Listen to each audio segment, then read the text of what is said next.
बिस्मिल्लाहिर्रहमानिर्रहीम।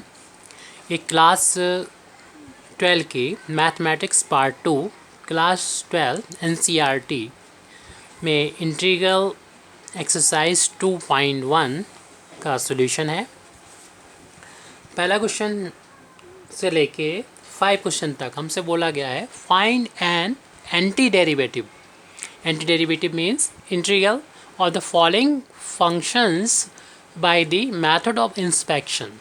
तो inspection method से हमको इंटीग्रल फाइंड करना है, यानी हमें साइन, पहला क्वेश्चन है साइन 2x का इंटीग्रल फाइंड करना है इंस्पेक्शन मेथड से।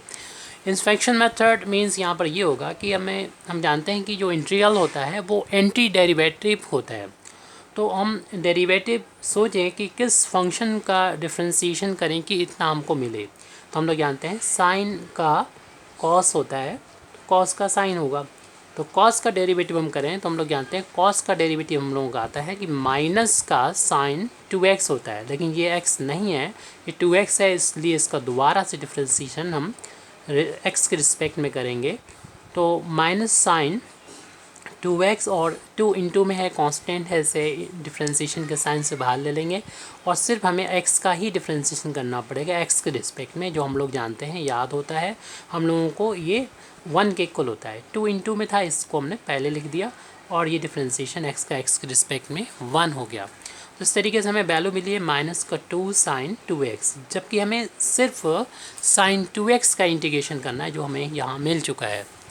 तो हम लोग जानते हैं कि इंटीग्रेशन जो है वो डिफ्रेंसीशन का अपोजिट प्रोसेस है, तो हम वैसे ही कर रहे हैं। तो इसके लिए हमें साइन 2x को इधर रखना होगा, जिसका हमें इंटीग्रल चाहिए। -2 को इधर डिवाइड में लिया है, तो यह 1 का इंटू मान सकते हैं, तो 1/-2 लिख दें, dy/dx cos 2x is equal to sign 2x। तो यहाँ पर जो dy/dx है उससे अंदर ले जाएं माइनस का 1/2 को, क्योंकि ये कांस्टेंट है, कांस्टेंट को हम इंटीग्रेशन से और डिफ्रेंसीशन के साइन से हम अंदर या बाहर ले जा सकते हैं। तो -1/2 इंटू कॉस 2x हो गया। ये डिफ्रेंसीशन है -1/2 cos 2x का साइन 2x। तो इसका जब इंटीग्रेशन करेंगे तो इतना आएगा, इसलिए हम जब इसका इंटीग्रेशन करेंगे यानी साइन 2x का इंटीग्रेशन करेंगे तो हमें मिलेगा माइनस का 1/2 cos 2x। तो यहाँ पर अगर कोई कांस्टेंट प्लस में होता है, अगर 5 जैसे कि, तो उसका डिफ्रेंसीशन कांस्टेंट का 0 होता है, तो इसलिए 5 हो 6 हो या कुछ भी यहाँ कांस्टेंट ऐड हो रहा हो इसके साथ, इसलिए उसका डिफ्रेंसीशन चूँकि 0 हो जाता है, ओनली इसका ही साइन 2x होता है। तो वो कांस्टेंट कितना है हमको नहीं पता, तो 5 भी हो सकता है, 3 भी हो सकता है, 2 भी हो सकता है, -1/2 भी हो सकता है। तो हम उसको कांस्टेंट ऑफ इंटीग्रेशन के तौर पर यहाँ पर ऐड करके अपने कंप्लीट कर लेते हैं क्वेश्चन। ऐसे ही हमें अपना सेकंड क्वेश्चन को भी सॉल्व करना है। सेकंड क्वेश्चन में हमसे बोला गया इंटीग्रल में cos 3x की वैल्यू निकालना है। तो cos 3x की वैल्यू भी इसी तरीके से फाइंड करेंगे कि cos का डिफ्रेंसीशन साइन, साइन का डिफ्रेंसीशन cos, और यहाँ पर माइनस प्लस हम नहीं बता रहे हैं, तो cos है तो साइन लेंगे आप, और साइन का डिफ्रेंसीशन होता है cos 3x होता है, लेकिन ये x नहीं है, इसलिए 3x का दोबारा से डिफ्रेंसीशन करेंगे। यहाँ पर 3 इंटू में है, कांस्टेंट है, तो 3 को हम यहाँ बाहर ले लेते हैं और x का x के डिफ्रेंसीशन 1 हो जाएगा x के रिस्पेक्ट में, इसलिए 3 cos 3x आ गया। ये डिफ्रेंसीशन आया है साइन 3x का, जबकि हमें ज़रूरत है cos 3x की यहाँ पर। तो 3 को इंटू में है, कांस्टेंट है, इसको हम उसी तरीके से पहले क्वेश्चन की तरह डायरेक्ट हम इसको साइन को 3 से इस डिवाइड कर लेंगे, क्योंकि 3 को हम ट्रांसपोज कर रहे हैं लेफ्ट हैंड साइड। तो cos 3x आया हमें। हम देख रहे हैं कि इसका जब डिफ्रेंसीशन किया तो ये आ रहा है, और जब इसका इंटीग्रेशन करेंगे तो इतना आएगा, क्योंकि integration is a opposite process of differentiation. So we integrate cos 3x with respect to x, we get sin 3x/3, or we can write as 1/3 into sin 3x plus constant of integration. तो sin 3x को हम यहाँ पर लिख दें, whole upon 3 कर दें, यानी 1/3 को हम यहाँ पर साइड से ऐसे भी लिख सकते थे, 1/3 इंटू साइन 3x, कोई भी दिक्कत नहीं है, 1/3 टाइम्स साइन 3x। अब हम अगले क्वेश्चन को सॉल्व करेंगे, यानी क्वेश्चन नंबर 3। तो हमें डेरिवेटिव याद होने चाहिए तो हम इंस्पेक्शन मेथड से इसको सॉल्व कर सकते हैं। ई की पावर 2x का इंटीग्रेशन करना है। जैसे हम लोग जानते हैं ई की पावर x का डिफ्रेंसिएशन ई की पावर x होता है, तो ई की पावर x का इंटीग्रेशन डिफ्रेंसिएशन करेंगे तो ई की पावर 2x हो जाएगा। अगर सिर्फ x होता तो बात ख़त्म हो जाती। यहाँ पर 2x है इसलिए इसका 2x का दोबारा से डिफ्रेंसिएशन करेंगे तो ई की पावर 2x इंटू 2 इंटू में है बाहर ले लेंगे और x का डिफ्रेंसिएशन 1 हो जाएगा।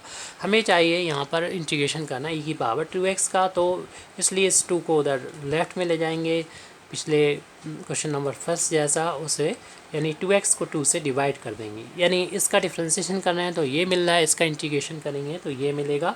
तो हम जब इंटीग्रेशन करेंगे दिस इम्प्लाइज दैट ई की पावर 2x ds करेंगे तो इसका इंटीग्रेशन ये होगा ई की पावर 2x अपॉन 2। और जब इनडेफिनिट इंटीग्रेशन होता है हमेशा एक कांस्टेंट ऑफ इंटीग्रेशन ऐड कर देना चाहिए जिसमें लिमिट ना हो, ऐसे इंटीग्रल की वैल्यू में कांस्टेंट को ऐड कर देना चाहिए। क्वेश्चन नंबर 4 नेक्स्ट आ रहा है। 4 में हम देखेंगे कि इंटीग्रेशन हमें करना है ax प्लस बी का होल ऑफ स्क्वायर का इंटीग्रेशन करना है। तो इसको भी हम डिफ्रेंसिएशन करेंगे क्योंकि हम लोग जानते हैं डिफ्रेंसिएशन में एक पावर घट जाती है, तो 2 पावर्स की यहाँ पर हम 3 पावर का इस्तेमाल करेंगे क्यों डिफ्रेंसिएशन पावर घट जाती है। जितनी पावर होती है उतनी आगे आ जाएगी और जो भी पावर होगी उसमें से एक कम हो जाएगा। 3 है तो 2 हो जाएगा। और फिर इसका क्योंकि ये x मान के हमने डिफ्रेंसिएशन किया था, क्योंकि x लिखा हुआ dx में, तो यहाँ x नहीं है तो इसलिए इसका दोबारा से डिफ्रेंसिएशन हमें करना होता है, यानी ax प्लस बी का चेन रूल के अकॉर्डिंग। तो 3 इंटू ax प्लस बी का होल ऑफ स्क्वायर, इसका डिफ्रेंसिएशन करेंगे, a कांस्टेंट बाहर हो जाएगा और x का डिफ्रेंसिएशन 1 हो जाएगा। कांस्टेंट का डिफ्रेंसिएशन जो होता है 0 होता है। और यहाँ पर 3a है और 3 और a यहाँ पर इंटू में कांस्टेंट है, तो इसको हम लेफ्ट हैंड साइड में जब ले जाएंगे तो हमारे पास राइट हैंड साइड में ax प्लस बी का होल ऑफ स्क्वायर ही बचेगा, क्यों इंटू में 3 और a थे उनको हम बाहर ले जाते तो 0 हो गए थे। तो जब उसको लेफ़्ट हैंड साइड में ट्रांसपोज करेंगे तो इधर मल्टीप्लाई हो रहा था, राइट जब लेफ्ट में जाएगा तो ax प्लस बी का होल पावर 3 को डिवाइड कर देंगे 3a से। जब देखें इसका डिफ्रेंसिएशन ये चीज़ आई है तो इसका जब इंटीग्रेशन करेंगे यानी ax प्लस बी के होल ऑफ स्क्वायर का जो कि हमें ज़रूरत थी, तो इसके वैल्यू आ गई ax प्लस बी की पावर 3 ऊपर 3a और प्लस कांस्टेंट ऑफ इंटीग्रेशन। इसको ऐसे भी लिखा जा सकता है 1/3a को साइड से लिख दें 1/3 टाइम्स ax प्लस बी का whole of cube plus constant of integration. अब हम क्वेश्चन नंबर 5 को यहाँ पर सॉल्व कर रहे हैं। क्वेश्चन नंबर 5 है sine 2x minus 4e to the power 3x है, यस 3x है dx। तो इसको पूरे फंक्शन को सॉल्व करना है तो हमको इसको 2 पार्ट में बांट देते हैं, यानी इंटीग्रेशन लीनियर प्रॉपर्टी को फॉलो करता है, यानी इसको हम अंदर अप्लाई करेंगे। साइन 2x का इंटीग्रेशन हो जाएगा और माइनस इंटीग्रेशन 4e की पावर 3x का इंटीग्रेशन हो जाएगा। और जो कांस्टेंट होते हैं उनको हम बाहर लिख सकते हैं, तो इसलिए साइन 2x की वैल्यू जो है अभी हम लोगों ने क्वेश्चन नंबर 1 में निकाली, वहाँ से हम डायरेक्ट पुट कर देंगे और 4 बाहर करते हुए e की पावर 3x हो जाएगा। जिस तरीके से हम लोगों ने क्वेश्चन नंबर अभी 3 लगाया था तो वहाँ पर 2 था, यहाँ पर 3 है, तो जिस तरीके से हमने 2 निकाला था तो वैसे 3 कर लेंगे वहाँ पर और वैल्यू हम डायरेक्ट इन दोनों की वैल्यू पुट कर दे रहे हैं और दोनों का जो कांस्टेंट है मिला के एक कांस्टेंट लिखेंगे। तो साइन 3x की 2x का इंटीग्रेशन हम लोगों ने क्वेश्चन नंबर 1 में फाइंड किया था, -1/2 cos 2x, उस तरीके से इसे निकालेंगे और माइनस का ये 4 लिखा हुआ है। और e की पावर 3x का इंटीग्रेशन हम जिस तरीके से क्वेश्चन नंबर 3 में निकाला तो उसी तरीके से आप अलग से दोनों का निकाल के और फिर बाद में यहाँ पर वैल्यू यहाँ इक्वेशन नंबर 1 डाल दीजिएगा और फिर कह देना कि इक्वेशन नंबर 1 में हम पुट कर रहे हैं ये वैल्यू। तो ये वैल्यू e की पावर 3x/3 हो जाएगी। फिर कांस्टेंट ऑफ इंटीग्रेशन यहाँ पर ऐड कर लेंगे और इसे अगली स्टेप में चाहें तो ऐसे लिख सकते हैं -1/2 cos 2x और माइनस का 4/3 टाइम्स e की power 3x plus constant of integration. तो इस तरीके से इंस्पेक्शन मेथड से जो इंटीग्रल हमें निकालना थे वो आ चुके हैं। अब हमारे पास क्वेश्चन नंबर 6 से लेकर 20 तक हमसे एक ही बात बोली गई है कि find the following integral in exercises 6 to 20। तो हमें इंटीग्रल की वैल्यू फाइंड करने हैं। तो हमारे पास क्वेश्चन नंबर 6 मौजूद है। जो है 4e⁻³ इसको हमें इंटीग्रेट करना है। तो इसे टर्म बाई टर्म इंटीग्रेट कर देंगे। 4 यहाँ से पहले तो हम इन प्लस का निशान है दोनों पर ये अप्लाई कर दें e⁻³ dx और सॉरी प्लस 1 dx। फिर उसके बाद 4 इंटू में है, इससे कांस्टेंट को बाहर निकाल लेंगे, इंटीग्रेशन 3x करना होगा और 1 का इंटीग्रेशन हम लोग जानते हैं कि x होता है। और लास्ट में हम लोग कांस्टेंट ऑफ इंटीग्रेशन को ऐड कर देंगे या भी कर सकते हैं। 4 और e⁻³ का इंटीग्रेशन जो है ऐसे करना है कि e⁻³ का e⁻ax का इंटीग्रेशन होता है e⁻ax, लेकिन जो भी x का कोफिशेंट है उससे डिवाइड करना होता है। तो इस फार्मूले को यहाँ पर अप्लाई कर देंगे, यानी e⁻3x/3 कर देंगे और प्लस x प्लस c हमारा जोड़ा हुआ है। इसे यानी ऐसे लिख सकते हैं 4/3 times e⁻3x plus x plus c। ये सवाल हमारा यहाँ पर कंप्लीट होता है।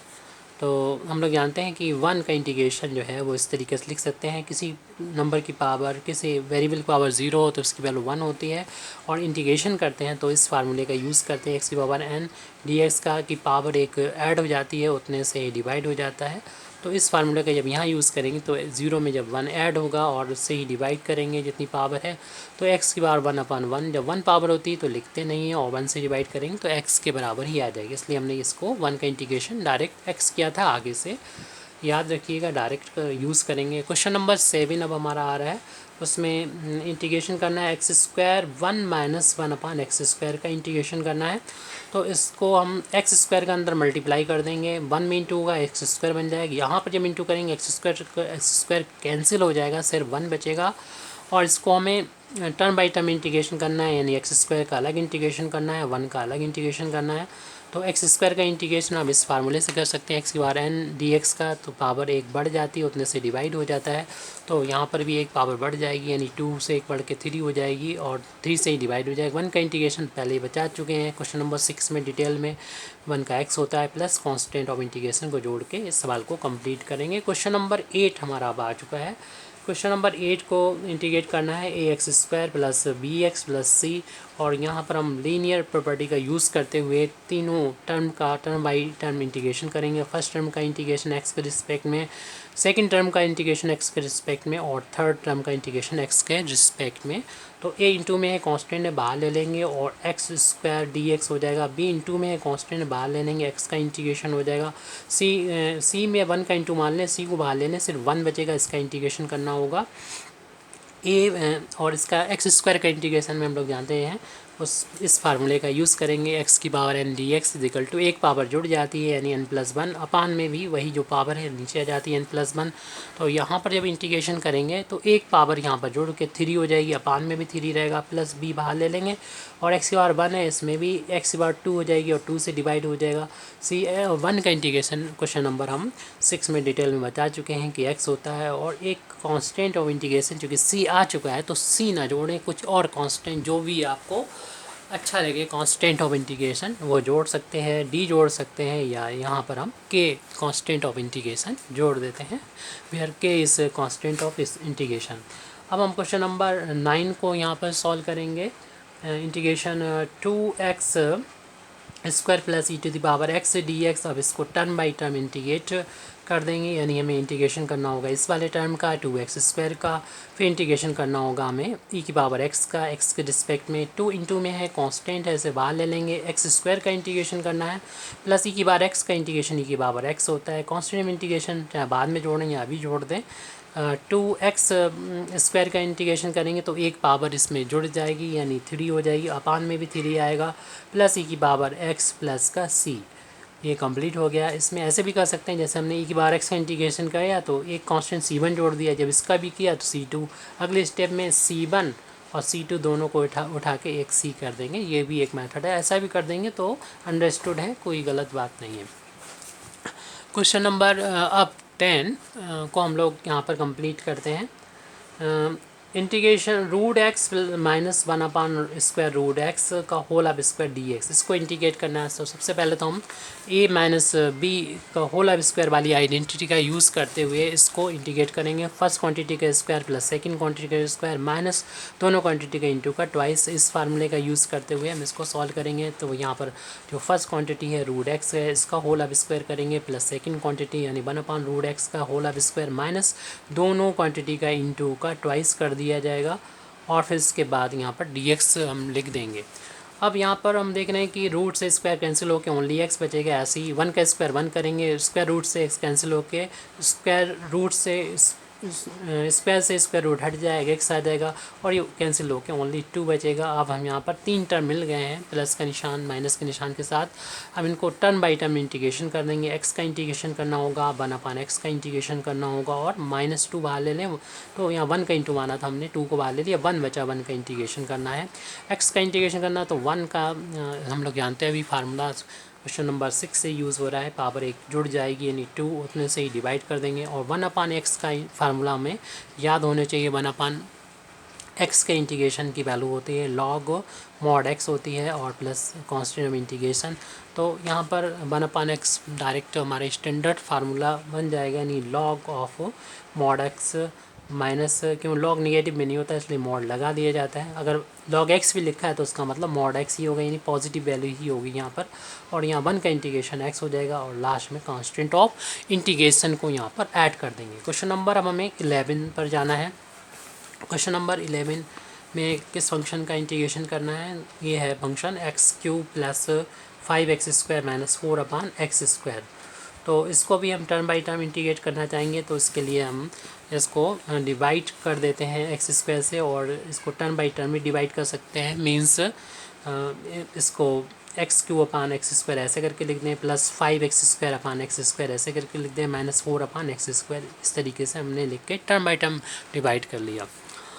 अब जब डिवाइड होता है तो पावर माइनस हो जाती है, तो थ्री पावर में से टू माइनस होगी तो एक्स की पावर वन बचेगी, और जब वन पावर होगी तो लिखते नहीं है वन और लिख देंगे तो कोई गलती नहीं। एक्स स्क्वायर से एक्स स्क्वायर कैंसिल हो जाएगा, ओनली 5 बचेगा माइनस इस पावर को, जब 4 को जो एक्स की पावर को ऊपर ले जाएंगे तो पावर माइनस का 2 हो जाएगी। एक्स को ऊपर ले जाएंगे तो पावर इसकी जो 2 थी तो माइनस 2 हो जाएगी। और अब हमें टर्म बाई टर्म इंटीग्रेशन करना चाहिए, मतलब एक्स का इंटीग्रेशन करना पड़ेगा एक्स के रिस्पेक्ट में, 5 का इंटीग्रेशन करना होगा और फिर 4 इंटू एक्स के बाद माइनस 2 का इंटीग्रेशन करना होगा। एक्स की पावर अभी 1 है तो इंटीग्रेशन करेंगे तो पावर 2 हो जाएगी, उतने से डिवाइड। 5 को हम यहाँ पर 5 इंटू 1 मान सकते हैं और इसका इंटीग्रेशन करेंगे। 4 इंटू में कांस्टेंट है तो 4 को बाहर ले लेंगे और इसका इंटीग्रेशन करेंगे तो एक्स की पावर हम लोग जानते हैं कि माइनस है अभी, और अगले स्टेप में हम इस फार्मूले का यूज़ करेंगे जो हम पिछले कर भी चुके हैं। एक्स की पावर एन का की पावर एक जुड़ जाती है और उतने से ही डिवाइड हो जाता है। तो ये एक्स स्क्वायर अपान 2 प्लस 5 बाहर ले लेंगे, सिर्फ हमें 1 का इंटीग्रेशन करना पड़ेगा। 4 इंटू यहाँ पर इंटीग्रेशन करेंगे तो जितनी पावर उसमें एक ऐड करना पड़ेगा और उतने से डिवाइड हो जाता है। और कांस्टेंट ऑफ इंटीग्रेशन जब इंटीग्रेशन कंप्लीट हो तब ऐड कर देंगे, तो एक्स स्क्वायर बाई 2 और प्लस 5, यहाँ पर 1 का इंटीग्रेशन x होता है, क्वेश्चन नंबर 6 में डिटेल में बताया था।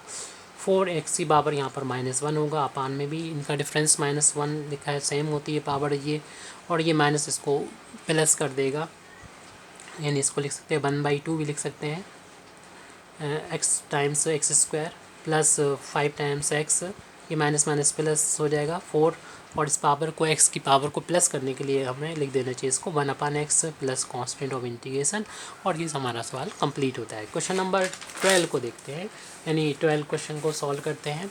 बिल्कुल इसी तरीके से है, लेकिन यहाँ पर शर्ट आ गया जिससे अक्सर बच्चे डरते हैं, तो शर्ट से छुटकारा आसानी से मिल जाएगा।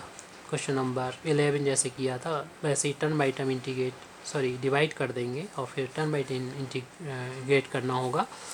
तो टर्म बाई टर्म डिवाइड करने के लिए हमें हर एक टर्म के नीचे ये रूट एक्स लिखना होगा, x q upon root x, ये सर्ड का साइन कहलाता है, ये स्क्वायर रूट है, स्पेशली यहाँ पर 3x अपान एक्स प्लस का जनरल फार्म में सर्ड कहते हैं, जितनी भी यहाँ पर टाइम्स हो, क्यूब रूट, फोर्थ रूट, और यहाँ पर हमने इसको अलग अलग कर दिया।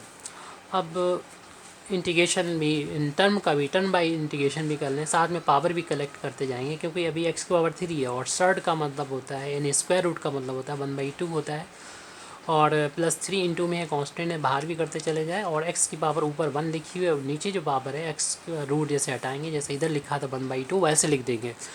यहाँ पर भी इसमें 4 का में 1 का इंटू मान सकते हैं, और इस 4 को जब इंटीग्रेशन का साइन से बाहर लेंगे तो ऊपर 1 बचेगा, और यहाँ पर x की पावर 1/2 है। यानी अब हमने हर एक टर्म का अलग अलग इंटीग्रेशन कर दिया है लीनियर प्रॉपर्टी का यूज़ करते हुए।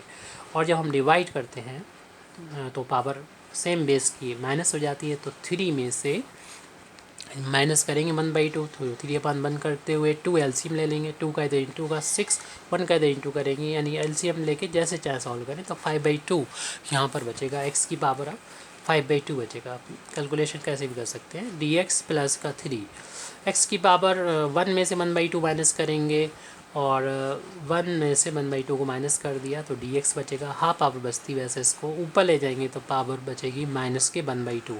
कोई भी प्रॉब्लम के लिए आप कमेंट बॉक्स में जाके नीचे सबसे आता है ये वीडियो देख रहे हैं, वहाँ पर जाके कुछ भी पूछ सकते हैं अपनी छोटी से छोटी प्रॉब्लम को। यहाँ पर इंटीग्रेट करेंगे तो जैसे पीछे बहुत से सवालों में इस्तेमाल किया फार्मूला कि पावर जितनी भी होती है उतने में एक जुड़ जाता है, और वही जो पावर होती है अपान में डिवाइड हो जाता है, इंटीग्रेट इसका हो गया। प्लस 3 इंटू एक्स की पावर ये 1 में से 1/2 माइनस करेंगे तो 1/2 ही बचेगा, और माइनस कर लेंगे 4। इसमें इंटीग्रेट करते हैं जैसे कि अभी यहाँ फार्मूला लगा है, जितनी भी पावर उसमें एक ऐड कर देंगे और उतने से ही डिवाइड कर देंगे, तो यही हमने किया है।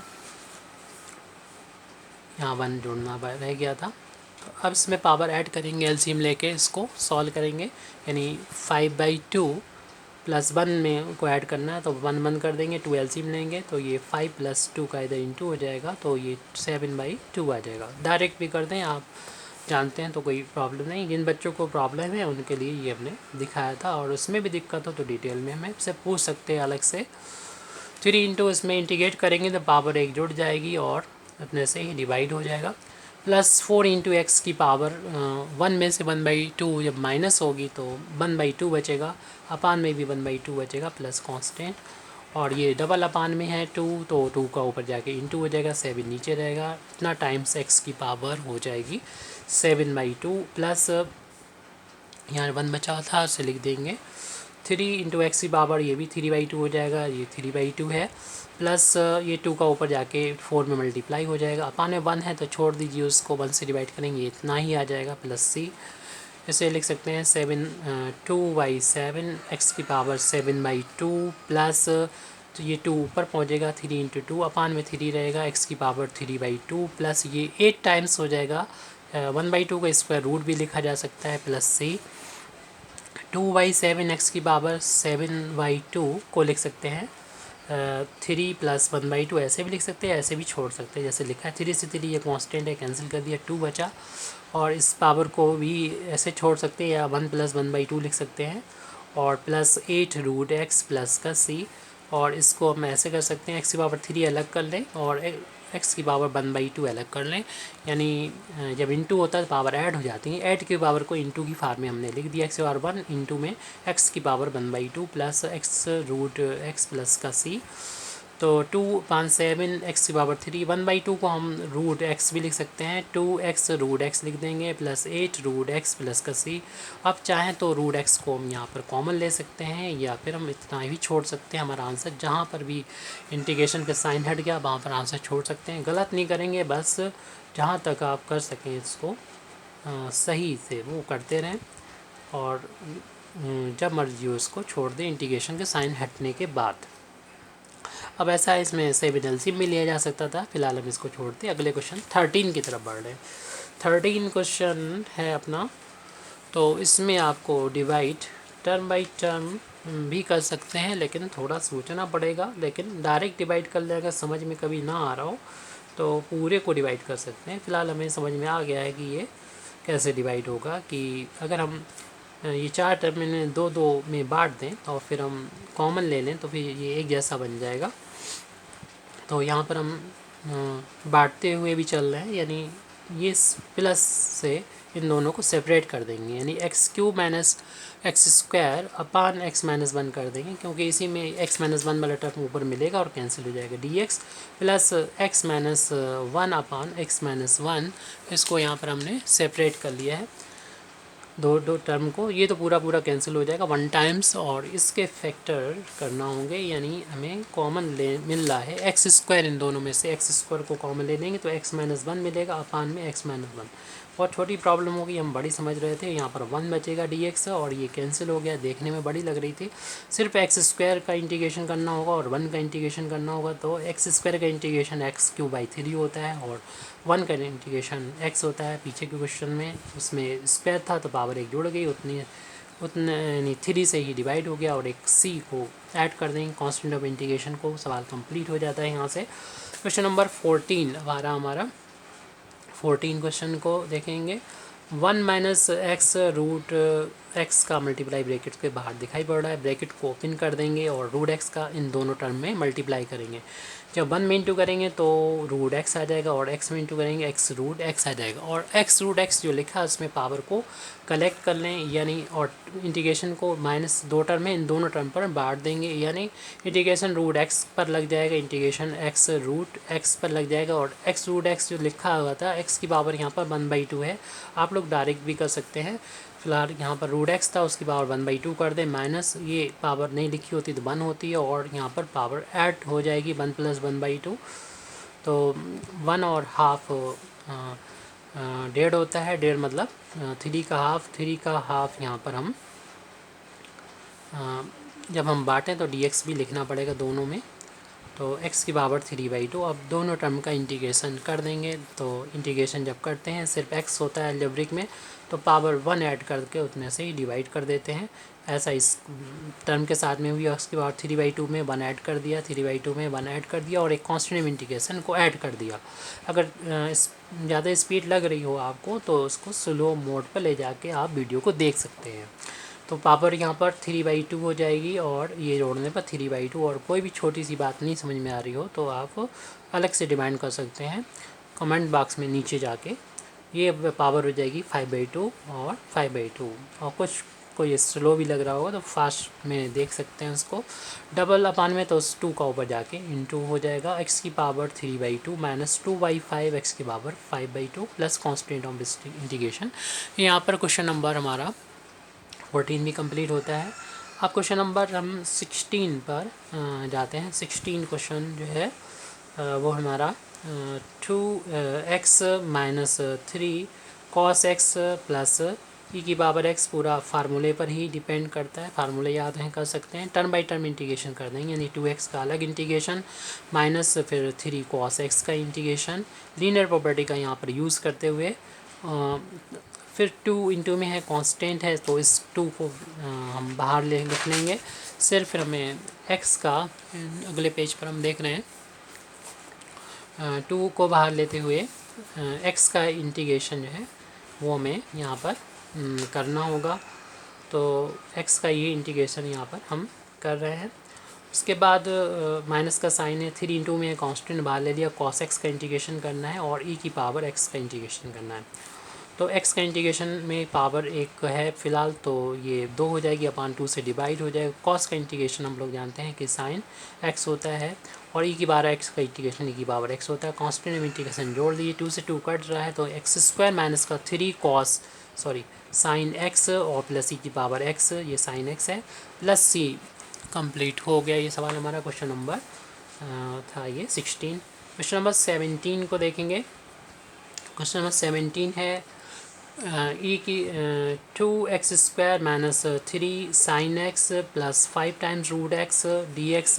इसको भी हम टर्म बाई टर्म इंटीग्रेट करेंगे, यानी 2x² का इंटीग्रेशन करना है अलग से, और इंटीग्रेशन करना है 3 साइन x का, और इंटीग्रेशन करना होगा 5 टाइम्स रूट एक्स का। टर्म बाई टर्म इंटीग्रेशन करेंगे, 2 इंटू में है बाहर ले लेंगे, x² का इंटीग्रेशन करेंगे, 3 बाहर ले लेंगे, साइन x का इंटीग्रेशन करेंगे, 5 बाहर ले लेंगे और रूट x का इंटीग्रेशन करेंगे।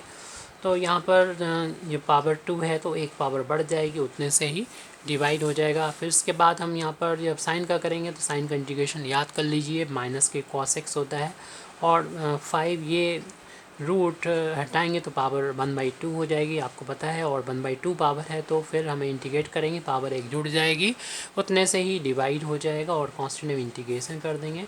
2/3 टाइम्स हो जाएगा एक्स क्यूब, माइनस माइनस ये इंटू होके प्लस हो जाएंगे, 3 times cos x plus 5x की पावर ये 3/2 हो जाएगी। अपान में भी ये 3/2 है और इस डबल अपान में 2 है तो 2 का ऊपर जाके मल्टीप्लाई हो जाएगा, तो 2/3 एक्स की पावर 3 प्लस 3 कॉस एक्स, 2 का जब मल्टीप्लाई होगा 10 में 5 में तो 10 हो जाएगा, अपान में 3 है तो 10/3 टाइम्स एक्स की power 3/2 plus constant integration. Question number 18 अब हम लोग देख लेते हैं। अब थोड़े से टफ क्वेश्चन आ रहे हैं, ज़्यादा टफ नहीं है, प्रैक्टिस करेंगे सब सिंपल लगता है। सेक एक्स और सेक एक्स प्लस का tan x dx, तो इस इंटीग्रेशन के पहले ब्रैकेट को ओपन करके इनका इंटू दोनों को कर देंगे, तो सेक का सेक में इंटू होगा सेक स्क्वायर एक्स हो जाएगा और प्लस इसमें इंटू होगा तो ये sec x into tan x हो जाएगा, ये हमारा सेक एक्स लिखा हुआ है। अब इसके इंटीग्रेशन के साइन को दोनों पर बांटना, यहाँ dx ना लिखें क्योंकि अभी हम नहीं बांटा, सिर्फ ब्रैकेट को ओपन किया था, dx इसमें इंटू किया और इसमें इंटू किया। अब हम जब बांटेंगे अलग अलग तब ये dx दोनों के साथ आएगा, यानी सेक स्क्वायर एक्स के साथ dx आएगा और plus sec x into tan x के साथ dx आएगा। सेक एक्स स्क्वायर का हमें फार्मूला पता है कि इंटीग्रेशन क्या होता है, tan x होता है, फार्मूले पर आधारित है। और ये होता है सेक एक्स का इंटीग्रेशन कितना होता है, sec x into tan x का इंटीग्रेशन कितना होता है ये, क्योंकि इस सेक एक्स का जब डिफ्रेंशिएशन करते हैं तो आता है sec x into tan x, और 10 का डिफ्रेंशिएशन आता है सेक स्क्वायर एक्स, तो इसका इंटीग्रेशन ये हो जाएगा, इसका इंटीग्रेशन ये हो जाएगा, और जब integration complete constant of integration को ऐड कर दें। क्वेश्चन नंबर हम अब 19 की तरफ देखेंगे, जो इस एक्सरसाइज का शायद थोड़ा सा और क्वेश्चन से टफ लगे। तो sec square x upon cos sec square x dx है, तो इसमें थोड़ा हमें कुछ करना पड़ेगा, यानी इसको सेक स्क्वायर कोई वैल्यू जो होती है 1/कॉस स्क्वायर होती है, यानी ट्रिग्नोमेट्री का यूज़ करना पड़ रहा है, और कॉसिक की वैल्यू 1/sin स्क्वायर एक्स होती है। अब ये जो होता है हमारा अपान वाला नीचे आ जाता है, यानी 1/कॉस स्क्वायर एक्स होता है, और ये डबल अपान में तो साइन स्क्वायर को ऊपर जाके मल्टीप्लाई हो जाएगा, और 1 ये था ये नीचे रहेगा dx, 1 का साइन स्क्वायर में जब मल्टीप्लाई होगा तो ऊपर तो हमें सिर्फ साइन स्क्वायर एक्स मिलेगा, और जब नीचे कॉस स्क्वायर का 1 में इंटू होगा तो ये कॉस स्क्वायर एक्स मिलेगा, और साइन अपान कॉस हमें मालूम है 10 होता है, लेकिन स्क्वायर है तो स्क्वायर कर देंगे। 10 स्क्वायर का हमें इंटीग्रेशन नहीं मालूम होता है, लेकिन हमें एक फार्मूला याद होता है कि sec square theta is equal to 1 plus का 10 स्क्वायर थीटा, वहाँ से 10 स्क्वायर की वैल्यू अगर फाइंड करें तो 1 को उधर ले जाना पड़ेगा, सेक स्क्वायर थीटा -1 कर देंगे 10 स्क्वायर थीटा, यानी इस फार्मूले का यूज़ इस्तेमाल करते हुए 10 स्क्वायर की वैल्यू को लिख सकते हैं सेक स्क्वायर थीटा -1, मीन यहाँ पर x है हमारा, तो ये वैल्यू हो जाएगी सेक स्क्वायर x -1 हो जाएगा, और इसको हम टर्म बाई टर्म इंटीग्रेट कर लेंगे, यानी हमें स्टैंडर्ड फार्म में लाना पड़ेगा। अभी तो स्टैंडर्ड फार्म नहीं है, यानी ऐसा कुछ भी नहीं है फार्मूला मौजूद जिससे हम इंटीग्रेट कर सकें। यहाँ पर भी आ गया सॉल्व होने के बाद, तब भी ऐसा कोई फार्मूला नहीं था जिससे हम करें, तो इसको उस फार्मूले में बदलना पड़ेगा, यानी स्टैंडर्ड फार्म में बदलना पड़ेगा ताकि हम डायरेक्ट इंटीग्रेट कर सकें। तो इसमें भी टर्म बाई टर्म हमें करना पड़ रहा है। सेक स्क्वायर का इंटीग्रेशन tan x होता है और 1 का इंटीग्रेशन x होता है, कांस्टेंट इंटीग्रेशन लास्ट में ऐड कर देंगे, ये कंप्लीट हो जाएगा। क्वेश्चन नंबर हम यहाँ पर 20 अब लगा रहे हैं, ये है 2 माइनस का 3 times sine x whole upon cos square x dx, इसको भी हम टर्म बाई टर्म जो है बांट लेंगे, यानी 2/कॉस स्क्वायर एक्स कर लेंगे -3 sine x upon cos square x कर लेंगे, और इसको अलग अलग बांट लेंगे। तो फर्स्ट वाले टर्म का इंटीग्रेशन करना है, 2/कॉस स्क्वायर एक्स का इंटीग्रेट करना है, माइनस इसका इंटीग्रेशन करना है, यानी 3 साइन एक्स